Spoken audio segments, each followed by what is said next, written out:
Ensuite, le mercredi, on aura encore un transit planétaire, on aura la pleine lune en Verseau et cette pleine lune en Verseau, elle se passe en même temps que la conjonction du Soleil avec Jupiter, donc c'est une pleine lune qui va se retrouver conjointe à Jupiter et au niveau de la Lune, elle va se retrouver conjointe à Pluton. Donc c'est vraiment une grosse, grosse, grosse pleine lune. Elle va être ultra forte en énergie, cette pleine lune.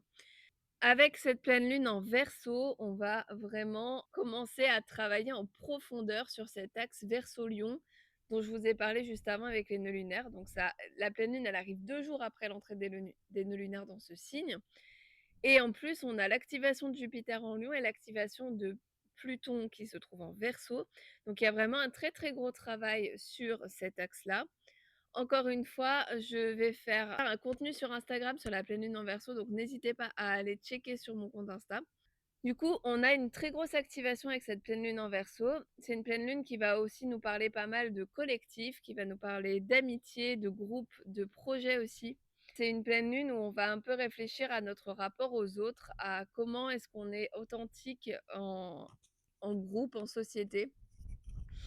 Mais aussi, qu'est-ce qu'on peut faire pour améliorer notre vie sociale? Qu'est-ce qu'on peut faire pour améliorer aussi nos projets? Puisque le Verseau est un signe de projet.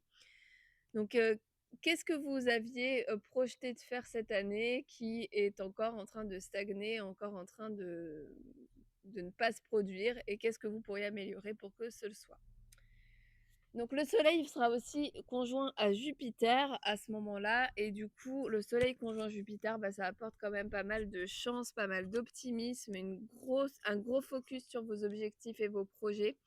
Donc là, c'est le moment, si c'est pas encore fait, de démarrer quelque chose, de démarrer des projets qui seraient pour l'instant en stand-by. On va tirer une carte pour ce mercredi. Hop. Eh bien, on a le 10 de bâton, mais à l'envers. Alors, le 10 de bâton, c'est un accomplissement, c'est une fin de cycle. On a réussi à finir quelque chose, donc la pleine lune, elle nous montre peut-être ça, hein, qu'on a fini quelque chose et par contre, il va falloir du coup recommencer quelque chose de nouveau. Le 10 de bâton, c'est une carte qui nous donne aussi comme message de ne pas tout porter sur nos épaules, d'essayer de déléguer un petit peu les choses. On le voit, la personne qui porte les bâtons, là, porte tout seul et ça a l'air un petit peu compliqué. Donc là, c'est ce qu'on nous dit, c'est qu'il y a des gens autour de nous pour nous aider, pour nous épauler. Il ne faut pas tout prendre pour soi. Il ne faut pas faire tout soi-même. Il faut apprendre à déléguer les choses.